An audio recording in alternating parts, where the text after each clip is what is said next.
அண்மை செய்தி. எரிந்த நிலையில் பெண்ணின் உடல் மீட்கப்பட்டிருப்பதால் அங்கு பரபரப்பு ஏற்பட்டிருக்கிறது. திருப்பூர் மாவட்டம் தாராபுரத்தில் 90% எரிந்த நிலையில் பெண்ணின் உடல் கிடந்ததால் அங்கு அதிர்ச்சி ஏற்பட்டிருக்கிறது. மேலும் விவரங்களோடு இணைகிறார் செய்தியாளர் காஜா மைதீன். வணக்கம் காஜா மைதீன், விவரங்கள். வணக்கம் மேம். திருப்பூர் மாவட்டம் தாராபுரம் 5 சாலை சந்திப்பு பகுதியில் பழைய கோட்டை மேட்டு தெருவில் கிறிஸ்துவ கல்லறை அருகே நகராட்சி டேங்க் ஒன்று உள்ளது.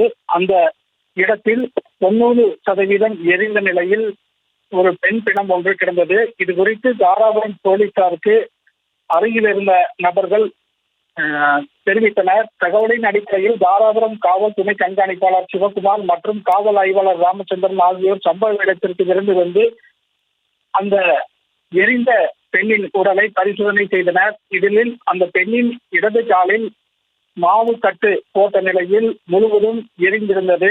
மற்றொரு கால் பகுதி முற்றிலுமாக எரிந்திருந்தது. இது குறித்து போலீசார் வழக்கு பதிவு செய்து விசாரணை நடத்தியதில் அந்த பெண் கோட்டை மேட்டு தெருவில் உள்ள காளியம்மாள் என்பது தற்போது தெரிய வந்துள்ளது. மேலும் இது குறித்து தொடர்ந்து விசாரணை நடத்தி வருகின்றனர்.